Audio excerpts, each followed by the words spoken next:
မနေ့ကတော့ဂလာတာဆာရီနဲ့ညီကိုတွေဒါအဆင်ပြေခဲ့ကြမယ်လို့ထင်ပါတယ်ဒီနေ့မှာနောက်ထပ်နိုင်ပွဲတွေရရှိဖို့အတွက်အကောင်းဆုံးဖြစ်မဲ့ပွဲစဉ်တွေတစ်ပွဲကိုတေချာလေးရွေးပေးထားပါတယ်အိုလံပီယာကိုစ်နဲ့လီဗာပူးဆန်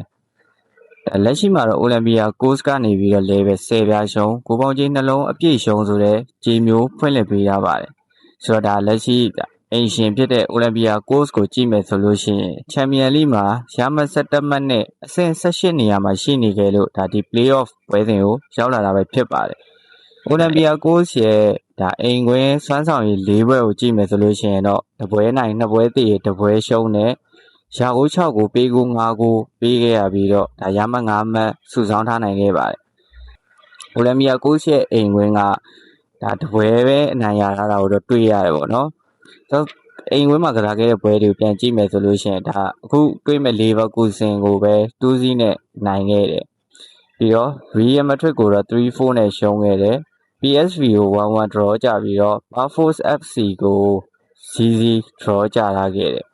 ဆိုတော့အိုလံပီယာကိုစ်အိမ်ကွင်းကအရင်တော့ကောင်းနေတာကိုတွေ့ရတယ်ပေါ့နော်ပြီးတော့လက်ချက်ကလီဗာပူးဆန်ကိုကြည့်မယ်ဆိုလို့ရှိရင်လီဗာပူးဆန်ကဒါအဆင့်16မှာရှိနေပြီးတော့ရမှတ်12မှတ်နဲ့ဒီ play-off ပွဲစဉ်ကိုတက်လန်းလာပဲဖြစ်ပါတယ်လီဗာပူးဆန်ရဲ့အဝေးကွင်းစမ်းဆောင်ရည်ကြည့်မယ်ဆိုလို့ရှိရင်တော့အဝေးကွင်း၄ပွဲမှာ2ပွဲနိုင်1ပွဲတိတ်ရည်နဲ့1ပွဲရှုံးရာကို5ကိုပေးကို4ကိုနဲ့ဒါရမှတ်9မှတ်ထိရအောင်စွမ်းဆောင်ထားနိုင်ခဲ့ပါတယ်ဆိုတော့လီဗာပူးဆန်ရဲ့အဝေးကွင်းကတော့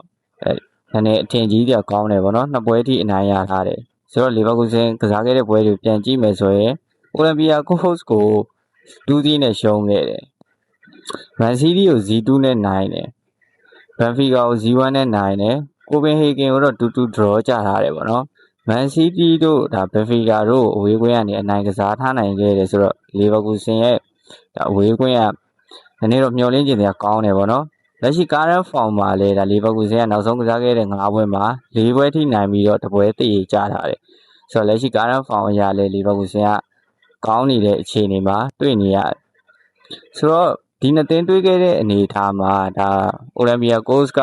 2-0နဲ့အိမ်ကွင်းမှာအနိုင်ကစားခဲ့ပေမဲ့လက်ရှိဖွင့်လှစ်ထားတဲ့ပေါက်ကြီး level 10ပြားရှုံးဂိုးပေါင်းကြီးနှလုံး100ရှုံးဆိုတဲ့အနေအထားမှာကျွန်တော်ကတော့ဒါအိုလံပီယာကိုစ်ပေးထားတဲ့ဈေးတန်းကနည်းနည်းလေးပြော့နေတယ်လို့တော့မြင်တယ်ပေါ့နော်ဒီပွဲမှာဆိုတော့ဒီပွဲကိုညီကိုတွေဘာသာတွေရောဘယ်လိုမြင်လဲမသိဘူးတွေးမြင်လေးဝင်ရေးပြီးသွားလို့ရပါတယ်ကျွန်တော်ကတော့ဒါဒီပွဲမှာတော့အင်ရှင်မဟုတ်ဘဲနဲ့ဒါအဝေးကွင်းဖြစ်တဲ့လီဗာပူးဆန်ကိုပို့ပြီးသဘောကျပါတယ်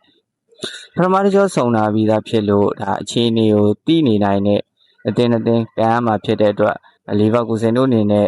ပြင်ဆင်စရာရှိတာတွေပြင်ဆင်လာမယ်လို့မျှော်လင့်ရပါတယ်ဆိုတော့ level 10ပြားပဲရှုံးထားတဲ့အင်ရှင်ဘက်မှာမနေဘဲနဲ့ဒီပွဲစဉ်မှာတော့ကျွန်တော်လီဗာပူးဆန်